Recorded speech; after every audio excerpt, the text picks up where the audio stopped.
नमस्कार, मैं हूं आपके साथ सुमित लखोटिया और आपका स्वागत है हमारी खास पेशकश कंज्यूमर इज किंग में। आज नमी है और आज हम बात करेंगे नवरात्रि के 9 खास दिनों के महत्व के बारे में। यही बात करने वाले हैं हम आज भी। नवरात्रि के 9 दिन हैं, 9 रंगों के सूचक है ये, और हर एक दिन के रंग का अपना ही एक फाइनेंशियल महत्व होता है।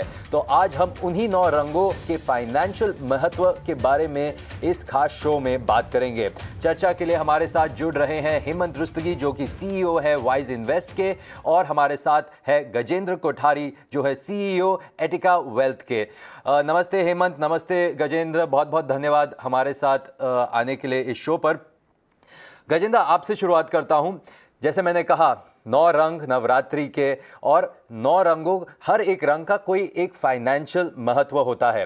तो पहला रंग, जो पहले दिन का रंग होता है, पीला, इसमें हम बात करते हैं इंश्योरेंस की, टर्म लाइफ इंश्योरेंस और हेल्थ इंश्योरेंस। क्यों ये ज़रूरी है, क्यों ये किसी भी आदमी का, किसी भी औरत का ये पहला कदम होना चाहिए? बिल्कुल सुमित, चूंकि ये नवरात्रि का महोत्सव है, हम सब देवी से प्रार्थना करते हैं कि वो हमारी और हमारे परिवारजनों की सबकी रक्षा करे। तो हम रक्षा से शुरुआत करते हैं, और इसीलिए इंश्योरेंस का बहुत महत्व है रक्षा के लिए। कल को अगर हम नहीं रहे या तो हमारे परिवार वालों को कोई दिक्कत नहीं आनी चाहिए। आज सुमित, हम सब कमाते इसलिए हैं ताकि हम अपने फैमिली को सपोर्ट कर सकें, हमारे जो फाइनेंशियल गोल्स है वो हम देख सकें। बट अगर कल हम नहीं रहे तो हमारी फैमिली को कोई तकलीफ नहीं आनी चाहिए। और कोविड ने पिछले 1.5 सालों में हम सबको बता दिया है कि लाइफ की, हेल्थ की कितनी बड़ी प्राथमिकता है। तो इसीलिए मेरी सबसे पहली रिक्वेस्ट है, सजेशन है दर्शकों को, कि एक टर्म इंश्योरेंस कवर खरीदिए। जो भी घर में की अर्निंग मेंबर है, जिनके ऊपर परिवार चलता है और उनके जाने से कल को परिवार में दिक्कत आ सकती है, तो उन्हें टर्म इंश्योरेंस कवर खरीदना चाहिए। ये सबसे बहुत सस्ता कवर होता है सुमित, इसमें बहुत कम पैसे लगते हैं। और बहुत लोगों को एक कंफ्यूजन होता है कि मुझे कितने का कवर चाहिए। तो मैं एक सिंपल थंब रूल देता हूं कि आपकी जो भी एनुअल इनकम है, उसका ऑन एन एवरेज 20 टाइम्स आपका जो एनुअल इनकम है उसका आपको कवर मिल सकता है। और आप उसमें देरी ना करें, आज ही लें। सबसे पहला टर्म इंश्योरेंस ले लीजिए और उसके बाद हेल्थ इंश्योरेंस कवर पूरे परिवार के लिए, ताकि कल को आपको या आपके परिवार में किसी भी मेंबर को कोई तरह की बीमारी हो, कोई एक्सीडेंट हो, कोविड हो, तो आपको घर से पैसा लगाने की जरूरत ना पड़े। आपका कैशलेस, ये जो हेल्थ इंश्योरेंस कंपनी है वो आपके जो हॉस्पिटलाइजेशन के खर्चे हैं वो पूरा कर सकें, और आपके जो लॉन्ग टर्म गोल्स हैं, प्लान्स हैं और सेविंग्स हैं, उसमें आपको डिप करने की जरूरत ना पड़े। तो अगर ये 2 कवर ले लेते हैं, टर्म इंश्योरेंस और हेल्थ इंश्योरेंस, तो आपकी जो रक्षा वाला कवर है वो एस्पेक्ट पूरा यहाँ से पूरा हो जाता है सुमित। जी गजेंद्र। हेमंत, आपके पास आते हैं। अब दूसरे दिन की ओर चलते हैं। जो दूसरे दिन का रंग है, हरा रंग है। इसमें बात करते हैं कि कर्ज का बजट निर्धारित करें, मतलब खर्च का बजट निर्धारित करें, मतलब हम बजटिंग करें। क्यों है ज़रूरी हर व्यक्ति के लिए बजटिंग करना? देखिए सुमित, ये बहुत ही इंपॉर्टेंट है, क्योंकि इसके 2 एस्पेक्ट्स हैं। देखिए, एक तरफ हमारी इनकम है, एक तरफ हमारी एक्सपेंसेस हैं। इनकम जो है, अगर आप सैलरीड क्लास हैं तो आपको पता है कितनी इनकम मिलती है। बिजनेस में है तो हो सकता है उतार चढ़ाव हो, बट ब्रॉडली आपको पता है कि आपकी इनकम कितनी है। उसके सामने हमारे खर्चे। अब खर्चे किस तरह के खर्चे हैं हमारे पास? हमारे हाउस होल्ड एक्सपेंसेस हैं, हमारी जो इन्वेस्टमेंट हम करते हैं जो अपने गोल्स को अचीव करने के लिए, वो है, या फिर और भी कोई जो कंजम्पशन हो, जरूरत हो, उसका सामने खर्चा होता है। अब हम ये दोनों में बैलेंस कैसे बनाएं? अगर हम ये चाहते हैं कि हम वो पैसा खर्चा ना करें जो हमारे पास है ही नहीं, मतलब हमने कई बार देखा है कि आप अगर बजटिंग नहीं करते हो, मतलब ये आपको पता ही नहीं है कितना कितना खर्चा, और आपका इनकम तो आपके फिक्स है, खर्चे के ऊपर कुछ भी आपको कंट्रोल नहीं है। बजटिंग क्या करता है? ये एक ऑनगोइंग प्रोसेस है, एक सिंपल प्रोसेस है, लेकिन थोड़ी डिसिप्लिन की जरूरत है। ये आपको अलाउ करता है कि आप देखें कि आपकी इनकम कितनी है, आपके खर्चे कहाँ हो रहे हैं। ऐसे खर्चे जो आपको लगता है कि आप कम कर सकते हैं या अवॉइड कर सकते हैं, वो आप कर सकते हैं। दूसरी बात, जब आप कभी भी इन्वेस्टमेंट करते हो, आपको पता है मुझे इन्वेस्टमेंट के लिए एक्स अमाउंट चाहिए, वो एक्स अमाउंट आएगा कि नहीं आएगा, वो आपको बजटिंग बताएगी। तो अगर आप चाहते हो कि आपकी फाइनेंशियल लाइफ के अंदर डिसिप्लिन रहे, आप कभी भी, जैसा मैंने कहा, उस स्टेज पे ना हो कि आप वो पैसा खर्चा कर रहे हो जो आपके पास है ही नहीं। मतलब अगर आप खर्चा कर रहे हो इनकम से ज्यादा, तो आप क्या करोगे? क्रेडिट कार्ड के लोन लोगे, दूसरे लोन लोगे, और कहीं ना कहीं एक डेट ट्रैप में फंसोगे। ये जो है आपकी फाइनेंशियल लाइफ में एक डिसिप्लिन लेके आता है। इसका मतलब ये है कि आपको पता है मेरी इनकम कितनी है और कहाँ-कहाँ मेरा खर्चा हो रहा है, और कहाँ-कहाँ मुझे खर्चा कम करने की मेरे पास क्षमता है और किस तरह से मैं अपने इन्वेस्टमेंट गोल्स के लिए जो भी इन्वेस्टमेंट करूं वो कहाँ से आएगा। तो ये एक बहुत ही इंपॉर्टेंट है और सबसे बड़ी बात क्या है, ये पूरी फैमिली को इसमें इन्वॉल्व करते हैं और सबको समझ में आता है कि इनकम कहाँ से आ रही है और खर्चा कहाँ से हो रहा है। तो आई थिंक जी। ये जो हाउस होल्ड का जो बजटिंग है ये बहुत ही इंपॉर्टेंट एस्पेक्ट है किसी भी इन्वेस्टर के। बहुत सही कहा आपने हेमंत। गजेंद्र आपके पास आते हैं। हेमंत ने जो कहा उसे एक स्टेप आगे और ले जाते हैं। तीसरे दिन का रंग ग्रे कलर का है। कर्ज चुकाने की ओर ध्यान दें, क्योंकि हेमंत ने भी कहा कि हम कर्ज ले लेते हैं तो इसमें credit card loan, personal loan, ये जो लोन्स है जिसमें इंटरेस्ट रेट्स ज़्यादा हैं, थोड़ी ऊंची हैं, इसकी आपकी क्या एडवाइस रहेगी हमारे दर्शकों को? बिल्कुल सुमित, त्योहारों का माहौल है। अगर हम कोई भी प्रिंट पेपर उठा लें, न्यूज़पेपर या कोई टीवी चैनल देखें तो खाली ऑनलाइन शॉपिंग के एड्स आते हैं और हम काफी मोटिवेट हो जाते हैं कुछ सामान खरीदने के लिए। फेस्टिवल डिस्काउंट्स आ रहे हैं, ग्रेट इंडियन शॉपिंग फेस्टिवल जो चल रहा है अभी, तो कई बार ऐसे होते हैं हम बहुत सारे सामान खरीद लेते हैं जिसकी हमें जरूरत ना हो, और वो हम सामान इसलिए खरीदते हैं क्योंकि आजकल क्रेडिट कार्ड से अपने को लगता है कि मुझे हार्ड कैश नहीं देना पड़ रहा है, आराम से 1 महीने का क्रेडिट लिमिट है मेरे पास, तो उसमें पता नहीं चलता कि कहाँ लिमिट लगानी हो, और इसीलिए आपकी जो बजटिंग है, जो कि हेमंत जी ने कहा कि वो सब गड़बड़ा जाती है त्योहारों की सीजन में। हमने देखा लोग अक्सर लोन ले लेते हैं, और हम पिछले 1.5 साल की बात करें तो कोविड के कारण हमारी कमाई वैसे भी कम हुई है, सब लोगों की, बहुत लोगों की। तो इस वक्त सेविंग करना बहुत जरूरी है, और बिना जो खर्चे हैं वो ना करें। खासकर क्रेडिट कार्ड को बहुत वाइजली यूज करें, क्योंकि दर्शकों को पता नहीं है कि इसमें 40% तक आपको ब्याज लगता है एनुअल, और हमें लगता है कि हमको सिर्फ मिनिमम अमाउंट पे करना है जो क्रेडिट कार्ड के बिल में आता है, और हमको लगता है कि बाकी पैसा हम आराम से दे सकेंगे, उसमें इंटरेस्ट चार्ज नहीं हो रहा है। तो ये सब चीजों का फाइन प्रिंट पढ़ना चाहिए। बहुत सारे अभी हम देख रहे हैं no cost EMI, low cost EMI आ रहे हैं। इसमें सुमित बहुत सारे छोटे छोटे शब्दों में टर्म्स एंड कंडीशंस लिखे हुए होते हैं जिससे हमें पता नहीं चलता है। बल्कि हमें खाली एक दिक्कत नहीं होती है कि हमें हाई इंटरेस्ट देना पड़ रहा है, बल्कि हमारा क्रेडिट स्कोर भी बहुत खराब होता है, और आगे जाके हमें कोई जरूरतमंद लोन लेने की जरूरत पड़ेगी, हाउसिंग लोन या एजुकेशन लोन, तो उसमें हमें काफी बड़ी दिक्कत आ सकती है। तो मेरा रिक्वेस्ट यही है कि जो हाई कॉस्ट लोन्स है, like credit card loans, personal loans, जहां हम 18 से 20% का ब्याज देते हैं, उसे आप जल्दी से जल्दी पे ऑफ करें, उनसे दूर रहें। जो आपके अच्छे लोन्स हैं, लाइक होम लोन या एजुकेशन लोन, उनको आप कंटिन्यू कर सकते हैं क्योंकि उनकी दरें काफी कम होती हैं। तो ये जो जो कर्ज है, इससे इस त्योहार में जो अभी जस्ट शो शुरू होने से पहले मैं चैनल पे देख रहा था कि आप क्या चीज एक आहुति में देना चाहेंगे दुर्गा पूजा के पंडालों में, तो मेरी आप सबसे यही सजेशन है कि जो लेवरेज है इसको आप दूर रखें, डेट को आप आहुति में दें, ताकि आपकी जो फाइनेंशियल लाइफ है वो बहुत पीसफुल रहे। ये सही कहा आपने गजेंद्र, और ज़रूरी बात ये है कि क्रेडिट स्कोर पर इसका काफ़ी इम्पैक्ट, प्रभाव होता है। हेमंत, गजेंद्र कह रहे थे कोविड के बारे में। अब कोविड का ऑफ कोर्स सब पर बहुत ही बुरा असर, काफ़ी असर हुआ है हमारी ज़िंदगी पर। इसमें ज़रूरी हो जाता है एक इमरजेंसी फंड। तो अगला दिन संतरी रंग, ऑरेंज रंग में इमरजेंसी फंड पर ध्यान देना बेहद ज़रूरी है। इसके बारे में आप क्या कहेंगे, कैसे गाइड करेंगे हमें? सुमित, बिल्कुल जरूरी है। देखिए, जब हम इन्वेस्टमेंट प्रोसेस की बात करते हैं ना, तो ये एक ऑनगोइंग प्रोसेस है जो शुरुआत होता है और फिर खत्म होता है जब आपका टाइम होराइजन जो है खत्म होता है, लेकिन बीच में आपके पास काफी सारे चैलेंजेस आते हैं। आपके इन्वेस्टमेंट प्रोसेस का एक बहुत इंपॉर्टेंट हिस्सा होता है रिस्क मैनेजमेंट। वो खाली इन्वेस्टमेंट में नहीं है, अगर हम लाइफ के कोई भी एस्पेक्ट देखें तो रिस्क मैनेजमेंट हमारे लिए बहुत इंपॉर्टेंट है। हमने ऑलरेडी इंश्योरेंस के बारे में बात की, तो इंश्योरेंस भी एक रिस्क मैनेजमेंट का हिस्सा है। वो ये इंश्योर करता है कि अगर आपको कुछ हो गया तो आपके जो ड्रीम्स, एस्पिरेशन जो अपने परिवार के हैं, वो कहीं पे उसके ऊपर इम्पैक्ट ना हो। इमरजेंसी फंड किस लिए जरूरी है? देखिए, जैसा नाम से पता चलता है कि ऐसा फंड है जब आपको कोई फाइनेंशियल इमरजेंसी आए तो उसके समय पे आपको ये इस्तेमाल कर सकें। हमने देखा कोविड के टाइम पे ऑल ऑफ ए सडन हमारे सामने एक पेंडेमिक था, और पिछले 1.5 साल से हमने देखा किस तरह से हमारी फाइनेंशियल लाइफ के ऊपर इम्पैक्ट हुआ है। और ये तो एक चलिए एक एक्सट्रीम केस हो सकता है, बट इवन जनरली भी आपकी लाइफ में कभी भी कुछ फाइनेंशियल इमरजेंसी आ सकती है। एग्जांपल आपको देता हूँ, बच्चे स्कूल में पढ़ते हैं, सडनली कुछ रिक्वायरमेंट आया स्कूल से या कहीं कुछ और रिक्वायरमेंट आ गया, तो आप क्या करेंगे? आप अपने प्रोसेस को कंटिन्यू कर रहे हो, सडनली ये खर्चा आया, आपने उसके लिए प्रोवाइड नहीं किया, तो आप क्या करेंगे? आप या तो अपनी इन्वेस्टमेंट को बंद करेंगे या देखेंगे कि इसको पैसे को कहाँ से निकालें। सब कुछ होते हुए भी आप अपनी इमरजेंसी को, फाइनेंशियल इमरजेंसी को आप टैकल नहीं कर पाएंगे।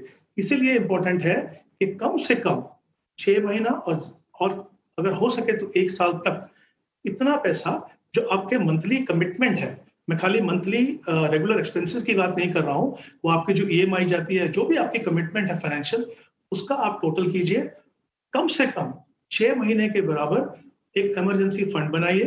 तो उससे क्या होगा कि अगर मान लीजिए इमरजेंसी कभी आई, तो आप अपनी इन्वेस्टमेंट प्रोसेस को अनइंटरप्टेड जो है कंटिन्यू करने देंगे। अब ये बनेगा कैसे?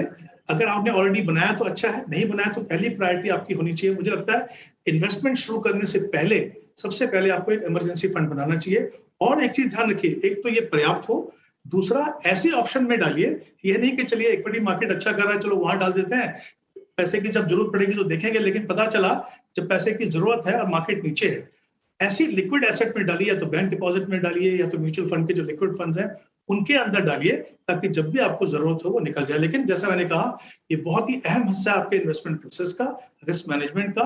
इन्वेस्टमेंट प्रोसेस शुरू करने से पहले आपको इंश्योर करना चाहिए कि ये बने। और दूसरी बात, जैसे जैसे आपके एक्सपेंसेस बढ़ते हैं, रिक्वायरमेंट बढ़ती है, इस इमरजेंसी फंड के साइज को भी बढ़ाते रहिए। ऐसा नहीं कि आपने 2 साल पहले जो इमरजेंसी फंड बनाया था वही पर्याप्त होगा। तो ये कुछ चीजों का ध्यान रखना है, बट इमरजेंसी फंड बनाना बहुत ही जरूरी है। जी, बहुत ज़रूरी बात कही आपने कि एक तो ये अपनी सुरक्षा का ही एक पार्ट हो जाता है, तो इसे पहले इस पर पहले नज़र डालिए, पहले इस पे काम करिए। गजेंद्र, अगले दिन की ओर चलते हैं। सफ़ेद रंग है, तो वित्तीय लक्ष्य निर्धारित करें, गोल सेटिंग, फाइनेंशियल गोल्स अपने सेट करें। ये क्यों ज़रूरी है? क्यों नहीं आप एडवाइस करते हैं कि अरे चलो शुरू कर लो, कहीं ना कहीं इन्वेस्ट करके शुरू तो करो, लेकिन गोल सेटिंग क्यों ज़रूरी है? बिल्कुल सुमित, अभी हमने देखा है लास्ट 1.5 सालों में भर भर के निवेशक लोग इक्विटी मार्केट्स की तरफ आ रहे हैं, क्रिप्टो करेंसी में पैसा निवेश कर रहे हैं, और सबकी अगर हम एक ही मंशा देखें तो सबको हाई रिटर्न्स चाहिए।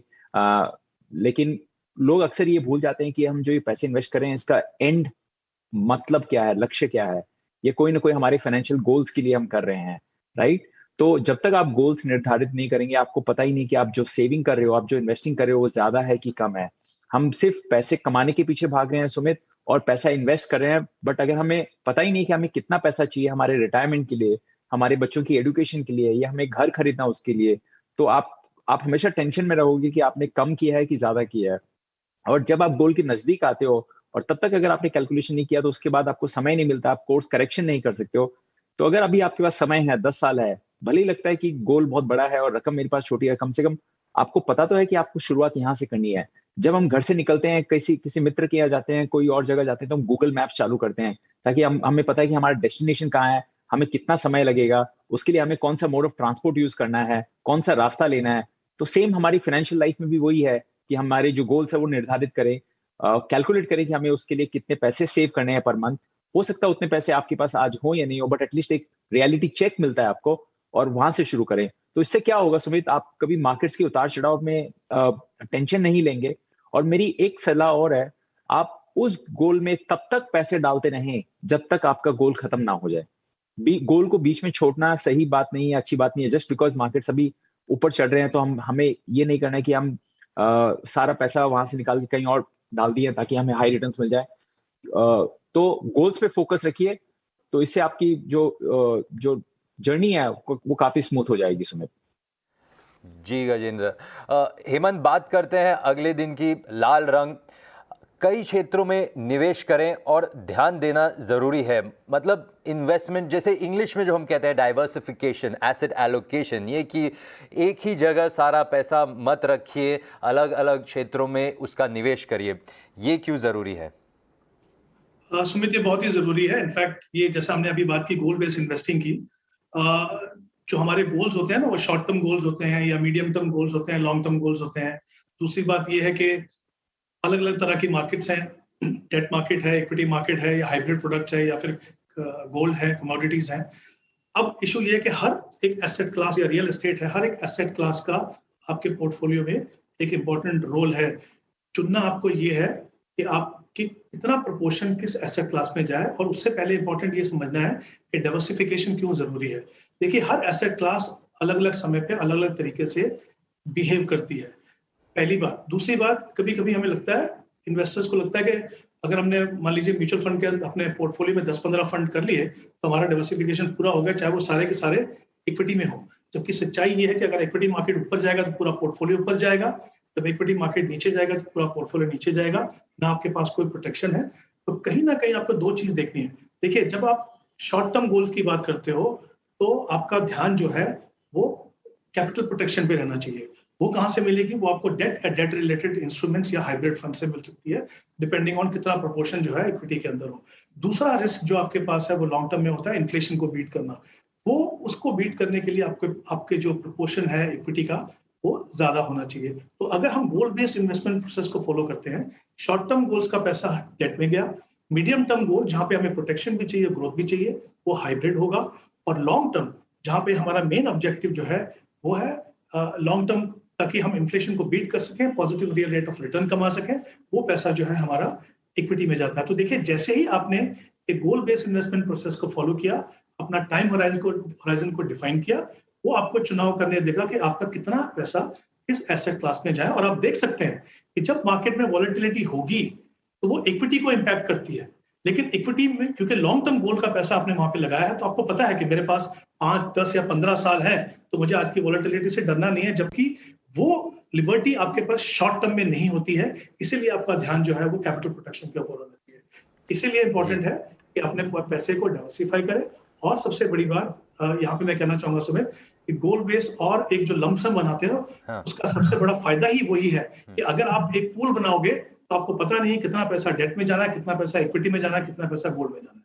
आई थिंक डाइवर्सिफिकेशन किसी भी पोर्टफोलियो के लिए इंपॉर्टेंट है। जी हमेशा जी। ध्यान रखिए, ये आपके रिस्क को कम करेगा, या मैं कहूंगा कि जो रिस्क और रिवॉर्ड है इन दोनों के बीच में सही तालमेल बनाएगा। तो ठीक तरह से डाइवर्सिफिकेशन बहुत बहुत ज़रूरी है। बढ़ते हैं 7वें दिन की ओर, रंग है नीला। तो गजेंद्र, टैक्स के बारे में बात करते हैं, लेकिन टैक्स में निवेश के लिए रणनीति बनाए। एक बात हो जाती है कि लोग सिर्फ टैक्स के नाम, कुछ भी टैक्स सेविंग है उसमें पैसा डालने के लिए तैयार हो जाते हैं, लेकिन ये गलत अप्रोच है। उसे सोच समझकर ठीक से प्लानिंग कर कर ही टैक्स की प्लानिंग करनी ज़रूरी है। इसके बारे में बताइए हमें। बिल्कुल सुमित, सबसे पहली बात है कि हमारे जो दर्शक हैं सबको ये लगता है कि सरकार खाली हमसे टैक्स लेती है, हमें कुछ उसका बेनिफिट नहीं देती है। और हमें ये इसलिए लगता है क्योंकि हमारी फाइनेंशियल लिटरेसी काफी कम है, इसलिए हम जानते नहीं है कि हमारे लिए क्या क्या बेनिफिट्स हैं इनकम टैक्स एक्ट में। तो मेरा सजेशन है कि आप सबसे पहले जाने कि क्या क्या सेक्शन है जहां आपको बेनिफिट्स मिल सकते हैं। आपके जो सैलरी स्ट्रक्चर है उसको आप कैसे स्ट्रक्चर करें कि उसमें आप ज्यादा से ज्यादा टैक्स की बचत कर सकते हैं। गवर्नमेंट हमें सेक्शन 80C में 2 लाख रुपए तक की बेनिफिट देती है, 1.5 लाख जो हम बताते हैं वो है, उसके अंदर काफी इन्वेस्टमेंट्स आते हैं। तो ब्लाइंडली कोई इन्वेस्टमेंट्स पे ना जाएं। आपकी जो रिस्क प्रोफाइल है, आपकी जो गोल सेटिंग है, जो अभी हम बात कर रहे थे, उसके हिसाब से सही इन्वेस्टमेंट चुने। सुमित, हमने डिस्कस किया टर्म प्लान लेना चाहिए, उसमें टैक्स बेनिफिट मिलता है। हमने डिस्कस किया हेल्थ इंश्योरेंस लेना चाहिए, उसमें भी 50,000 रुपए तक का साल का आपको टैक्स बेनिफिट मिलता है। तो ना कि बल्कि आप ये जो जरूरत की चीजें ले रहे हैं, सरकार आपको दे रही है और सरकार कह रही है कि इसमें आपको बेनिफिट भी मिल रहे हैं, बट अगर हमें पता ही नहीं है और हमने देखा कि अक्सर लोग गलत इंश्योरेंस प्रोडक्ट जाके खरीद लेते हैं, और तो उसमें रिस्क कवर्ड भी नहीं होता है और सही से उन्हें टैक्स बेनिफिट भी नहीं मिल रहा है। तो जो आपने कहा कि लोग खाली टैक्स बचाने के लिए कुछ भी कर लेते हैं, वो स्ट्रेटेजी नहीं होना चाहिए। टैक्स इंपॉर्टेंट है, बट टैक्स स्टार्टिंग स्टेप नहीं है। टैक्स के मध्य ध्यान रख के सारा काम नहीं करना है, राइट? सो आपकी गोल्स क्या हैं, आपकी रिस्क प्रोफाइल क्या है, उसके हिसाब से जो टैक्स सेविंग क्या ऑप्शन आपके लिए सूटेबल रहेगा वो प्रैक्टिस करें। और एनपीएस जैसा एक बहुत अच्छा ऑप्शन है, काफी लोगों को पता ही नहीं कि एनपीएस में अलग से हम 50,000 रुपए साल के डालें तो उसमें हमको टैक्स बेनिफिट मिलता है, और रिटायरमेंट की भी प्लानिंग हो जाती है जो हम गोल प्लानिंग कर रहे थे। जी, तो टैक्स बहुत जरूरी है सुमित। तो ये ज़रूरी बात ये हो जाती है कि टैक्स बचाने की तरफ सिर्फ मत भागिए, या उस पर ही सिर्फ अपना ध्यान मत रखिए। निवेश पर ध्यान रखिए, अपने गोल्स पर ध्यान रखिए। टैक्स प्लानिंग तो साथ साथ में हो ही जाएगी। हेमंत, बात करते हैं 8वें दिन की। गुलाबी रंग है, वसीयत ज़रूर बनाए। ये बहुत ही ज़रूरी पॉइंट है, क्योंकि बहुत सारे लोग वसीयत मतलब उसके बारे में सोचना ही नहीं चाहते। लेकिन क्यों ज़रूरी है वसीयत, नॉमिनेशंस, फाइनेंशियल एसेट्स में ये सब करना क्यों ज़रूरी है? आई थिंक सुमित, मैं टोटली एग्री करता हूँ, ये बहुत इंपॉर्टेंट है वसीयत बनाना। उसके 2 कारण है। देखिए, एक तो क्या होता है कि अगर आप मान लीजिए जो नॉर्मली फैमिली में 1 या 2 लोग होते हैं जो फाइनेंसिस को मैनेज करते हैं, बाकी लोगों को पता नहीं होता है, उनको कुछ पता नहीं होता कि हमारे फाइनेंसिस में क्या हो रहा है। दूसरी बात क्या है, काफी बार हमको लगता है कि अगर हमने मान लीजिए म्यूचुअल फंड में इन्वेस्टमेंट किया, कहीं और इन्वेस्टमेंट किया है, हमने नॉमिनी बनाए हुए हैं, हमें कुछ भी प्रॉब्लम नहीं है, हमें विल की जरूरत क्या है, क्यों हम उस झंझट में पड़े। देखिए, सबसे पहली बात तो मैं कहूँगा समझना चाहिए कि नॉमिनेशन और विल के अंदर बहुत फर्क है। देखिए, नॉमिनी जो है बेसिकली एक तरीके से वो केयर टेकर है आपके पैसे का। अगर कोई डिस्प्यूट नहीं आता है बाद में तो कोई फिर तो ठीक है, लेकिन कभी कोई अगर डिस्प्यूट आता है तो जो विल जो है वो ओवरराइड करती है नॉमिनेशन के अंदर, पहली बात। दूसरी बात, विल बनाना एक बहुत ही आसान प्रोसेस है। विल आपको एक अपॉर्चुनिटी देता है सुमित, कि आप अपने रहते हुए ये डिसाइड कर पाए कि आपके जाने के बाद आपने जो एसेट्स बनाई हैं उसका बंटवारा आपके फैमिली के अंदर किस तरह से हो। अगर कोई बिना विल बनाए किसी की डेथ होती है तो आप देखते हैं कि फैमिली में झगड़ा होता है। जो फैमिली उससे पहले बहुत प्यार से रहती थी, क्योंकि एसेट्स बांटने की बात आती है तो बहुत सारे इश्यूज वहां पे फैमिली में आते हैं। अगर आप ऐसी सिचुएशन को अवॉइड करना चाहते हो, जैसे मैंने कहा, आपको एक मौका मिलता है कि आप डिसाइड कर पाते हो कि आपके जाने के बाद किस तरह से आपकी एसेट्स का बंटवारा हो। एक विल बनाना बहुत ही आसान प्रोसेस है कि सिंपल पीस ऑफ पेपर पे बन सकता है। अगर आपके पास कोई चार्टर्ड अकाउंटेंट है तो उनकी मदद ले सकते हो। बहुत सारी ऐसी साइट्स हैं जो आपको बनाने में मदद करेंगी। आपने जो भी एसेट्स है उसके अंदर लिस्ट करना है, बताना है कि किस तरीके से आपके एसेट्स का बंटवारा होगा। उसमें 2 विटनेसेस ले लीजिए आप। उसमें अगर जैसे मैंने कहा, अगर आपके चार्टर्ड अकाउंटेंट तो उनको ले लीजिए। आपके डॉक्टर अगर जो है उनका साइन ले लीजिए, ताकि ये इशू ना आए कि आपकी मेंटल कंडीशन उस समय पे क्या थी। तीसरी इंपॉर्टेंट चीज मैं ये कहूंगा कि हालांकि ये मैंडेटरी नहीं है कि आपको रजिस्टर करना है उसको, लेकिन मेरी सजेशन ये है कि आप सब रजिस्ट्रार के पास जाके उसको रजिस्टर करिए। उसका भी एक फायदा ये है, कभी भी विल कभी डिस्प्यूट में नहीं आएगी कि ये आपने उन्होंने साइन नहीं किया, किसी और ने साइन किया था, ये फ्रॉड है, क्योंकि आपने किसी लीगल अथॉरिटी के सामने उसको साइन किया। तो विल बनाना बहुत जरूरी है, सही तरीके से बनाना जरूरी है। उसको आप रजिस्टर कराइए ताकि आपके जाने के बाद आपके परिवार में कोई भी ऐसा झगड़ा ना हो। ये डेफिनेटली अवॉइडेबल है। सही कहा हेमंत, क्योंकि हम हमारी पूरी ज़िंदगी निकाल लेते हैं कमाई करने में, अपने घर वालों के लिए, बच्चों के लिए पैसा जोड़ने के लिए, ताकि उनका जीवन आसानी से, शांति से निकले। और अगर हमने वसीयत ही नहीं बनाई तो उनके पास वो पूंजी, वो जो राशि हमने इतनी जमा करके रखी है, उनके पास आने में ही उनको इतनी तकलीफ होगी, तो फिर क्या फ़ायदा हुआ हमारी ज़िंदगी भर की मेहनत की एक छोटी सी चीज़ वसीयत के पीछे। गजेंद्र, 9वें दिन की बात करते हैं। बैंगनी रंग है ये, पर्पल रंग। वार्षिक समीक्षाओं की ओर ध्यान दे। ज़रूरी बात यह है कि हमें रिव्यू, जो इंग्लिश में कहते हैं, पोर्टफोलियो को रिव्यू करना क्यों ज़रूरी है, और एक फाइनेंशियल एडवाइज़र के साथ। इसके बारे में गजेंद्र आपके पास भी आऊँगा और हेमंत के पास भी, इसके बारे में बात करते हैं। बिल्कुल, आज आप जैसा कि मुझे देख पा रहे हैं, आज 9वां दिन है, बैंगनी कलर, ऑफिस का भी वातावरण कुछ वैसा ही है। तो आपने जो कहा कि ये सब बातों का कोई मतलब नहीं रहता है, जो हमने पिछले 8 दिनों का डिस्कस किया उसका कोई मतलब नहीं रहता है जब आप उसको वार्षिक रिव्यू नहीं करते हैं। सुमित, हमारी लाइफ बहुत डायनामिक है, हमारे जो हालात हैं, सिचुएशंस है, वो काफी डायनामिक होते हैं। हम जो आज प्लान करते हैं, जो सपना आज सोचते हैं, जरूरी नहीं है कि वो वैसा ही 10 साल 15 साल बाद वैसा ही बने। जिंदगी का यही मजा है कि जिंदगी आपको हर दिन एक नया दिन देती है, नई सुबह देती है, और आपको वापस लगना पड़ता है। तो जो ये प्लानिंग आप करते हैं, इसको रिव्यू करते रहना टाइम टू टाइम बहुत जरूरी है। इसका मतलब ये नहीं कि हर दिन आपको इसको देखना है। मैं देखता हूँ कि काफी लोग पोर्टफोलियो को रोज देखते हैं। जब बाजार ऊपर जाता है तो उन्हें खुशी भी होती है, और जब बाजार नीचे आता तो वो दुख हो जाते हैं। रोज देखने से उल्टा नुकसान होता है आपको।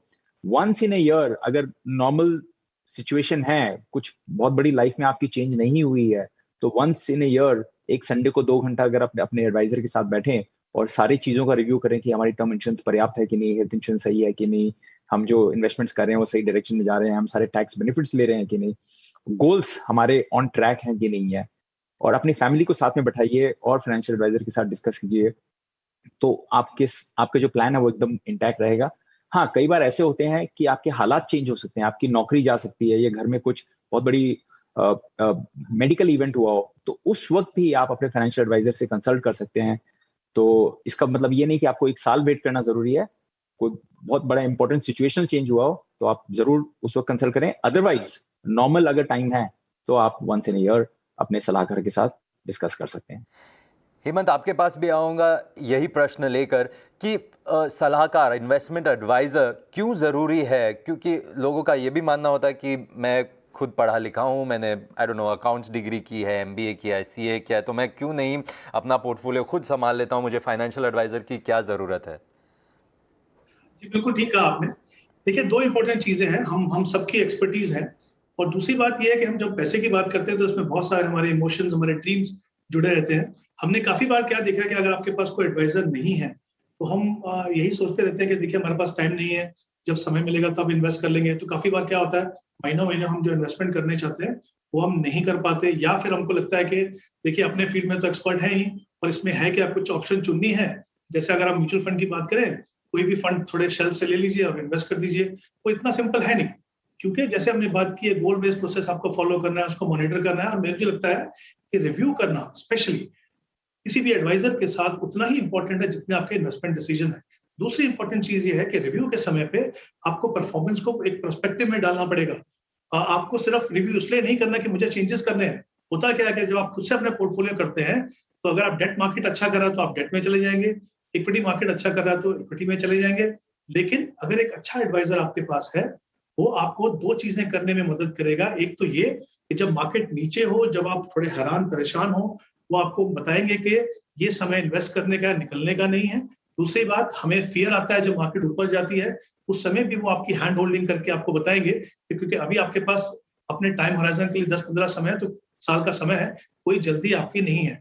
और ये जो हैंड होल्डिंग जो करते हैं, जो इन्वेस्टमेंट डिसीजन आपके एडवाइजर आपको मदद करते हैं, काफी बार हम उसको अप्रिशिएट नहीं करते क्योंकि उसको हम क्वांटिफाई नहीं कर पाते।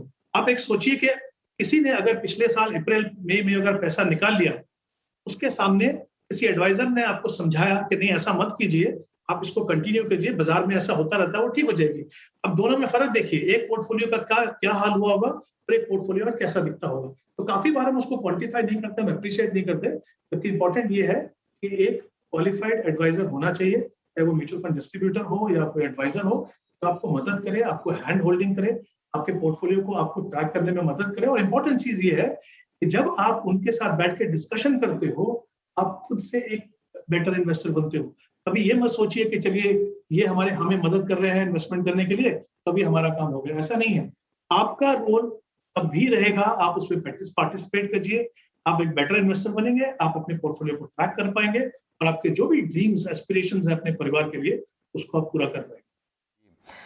गजेंद्र, ये तो बात हुई 9 फाइनेंशियल रत्नों की नवरात्रि के अवसर में। नवरात्रि का जो त्यौहार चल रहा है, कल दशहरा है। मानते हैं कि बुराई की हार है, अच्छाई की जीत होती है। तो एक चीज़ जो मैं मानता हूँ फाइनेंशियल पोर्टफोलियो संभालने में, एक बुराई ये है कि किसी ने कुछ कह दिया, हमें कान में आके फुसफुसा दिया, और हम सोचते हैं उसकी बस वही बात को लेकर अपना निवेश का पूरा प्लान बदल देते हैं। इस पर थोड़ा कुछ कहिए हमारे दर्शकों को। बिल्कुल, आज की दुनिया में जो ये फेक मैसेजेस जिसको हम बोलते हैं, ये नॉइज बोलते हैं, वो बहुत ज्यादा कॉमन है। व्हाट्सएप जो हमारे हाथ में जो हथियार है, वो बहुत ज्यादा डेंजरस होता जा रहा है। हर कोई न्यूज आने से पहले हर ये 5 मिनट में पूरी वायरल हो जाती है, और इससे लोग क्या होते हैं सुमित, जो लॉन्ग टर्म गोल्स हमने बनाए हैं वो सबको भूल के हम शॉर्ट टर्म जो नॉइज है उस पर फोकस करने लग जाते हैं, और उसी के चलते हम अपने प्लान्स रातों रात पूरे चेंज कर लेते हैं। जो जर्नी हमने सेट की थी कि इस पे हमें चलना है, और दूसरे दिन ही हमने देखा कि ये कुछ छोटी सी बाधा आई और हमने रास्ता मोड़ लिया अपना। तो मेरी यही सजेशन है दर्शकों से कि जो भी आपने एडवाइजर के साथ बैठ के गोल्स निर्धारित किए हैं उस पे अमल करें। जो अफवाहें आती हैं, जो नॉइजेस आती हैं, उनको आप अवॉइड करें। जो राइट सिग्नल्स हैं, जो अहम चीजें हैं अपने पोर्टफोलियो को, उन्हीं को ध्यान रखें। तो ना कि आप अपने गोल्स को अचीव कर पाएंगे, बट आपकी जो फाइनेंशियल लाइफ है वो काफी पीसफुल भी रहेगी। यही मेरा एक संदेश है अपने रीडर्स के लिए। ये बहुत ज़रूरी है। बहुत बहुत धन्यवाद गजेंद्र आपका और हेमंत आपका हमारे साथ जुड़ने के लिए। ये थे Hemant Rustagi, CEO wise invest, और Gajendra Kothari, CEO Etica wealth. आज हम बात कर रहे थे नवरात्रि के अवसर पर, नवरात्रि के 9 रंग, नवरात्रि के 9 फाइनेंशियल रत्न। और मेरी उम्मीद है, मेरी आशा ये है कि आप इस प्रोग्राम से कुछ सीख लेकर जाएंगे और अपने फाइनेंशियल पोर्टफोलियो को आगे चलकर और बेहतर बनाएंगे। ये हैं हमारे 9 फाइनेंशियल रत्न। आज के शो में इतना ही। आप बने रहिए ET Now स्वदेश के साथ।